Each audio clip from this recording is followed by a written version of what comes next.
By now you should know that scent control is a big deal for whitetail hunting.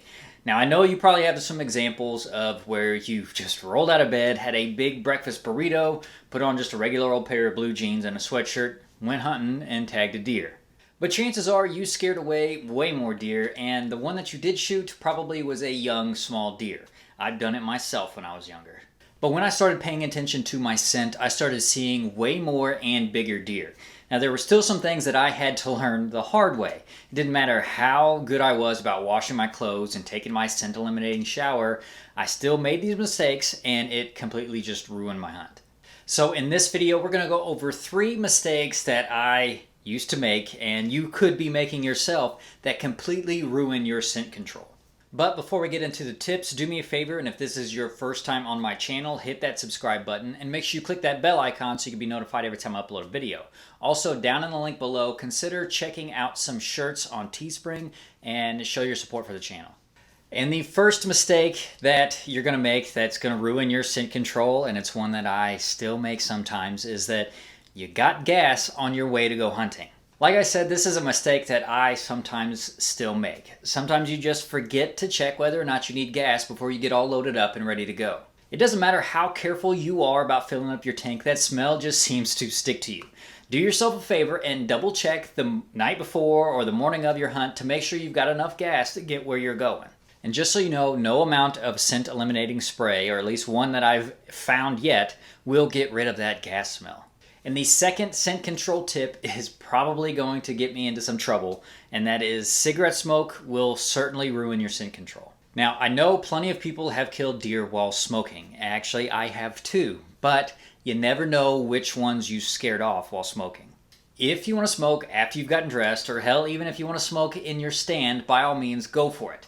Just understand that you are introducing a foreign smell into the woods and onto your clothes.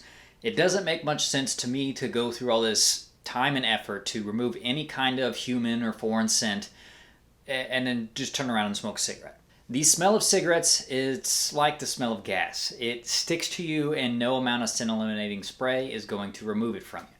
I used to smoke, so I'm a little more sensitive to it, and if I can still smell it, you can be sure that the deer can. Now I'm not going to stand here and tell you not to smoke. I'm not your mom, so if you want to smoke, by all means, just do your thing. I just want you to be aware that if you decide to smoke a cigarette after you get dressed or up in the stand, that whatever effort you put into your scent control routine is kind of wasted. In my opinion, you might as well have just not taken the scent-free shower and not washed your clothes in scent-eliminating detergent.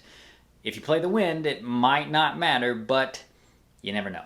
I prefer to just have everything I can in my favor, but you hunt how you want to hunt.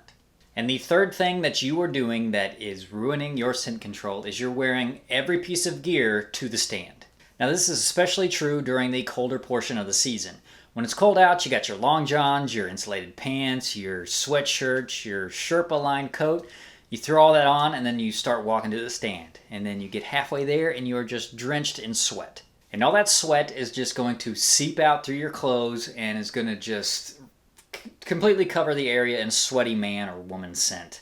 I hope you picked a good spot where the wind is in your favor. And not only does sweating a lot on your way to your stand ruin your scent control, but it also ruins your insulation.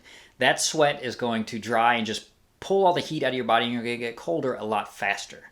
When you get dressed, put on the minimal amount of clothes required, so don't walk around naked, and then walk to your stand. Once you get to your stand, then put all your clothes on. Put on your insulated pants and coat once you get to your stand. It won't make you any colder walking in without your coat on or without your insulated pants, because once you get to that stand, you put that on, it'll help trap in that heat you produced on the walk.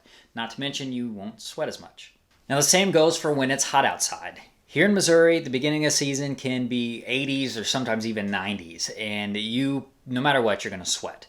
Wear a t-shirt that you've also washed in your scent eliminating detergent. Just wear that to the stand and then change into your long sleeve camo shirt once you get in the stand. If you did sweat a lot, you could also keep a big Ziploc bag in your backpack, put your t-shirt in there to kind of minimize the amount of scent that seeps out of it. I will even wipe myself down with some dead downwind field wipes just to help kind of minimize the amount of smell that's out there. If it works like it's supposed to, it'll help. Not to mention it'll also make you a little more comfortable. You don't feel so sticky and nasty. And so that was 3 mistakes you could be making that would ruin your scent control. If you have any more mistakes that you've made or any other tips you want to share to help preserve your scent control efforts, leave those down in the comments below. Hit that like button if you like this video, share it if you found it helpful, check out some t-shirts if you want to support the channel, and make sure you are subscribed so you can stay informed.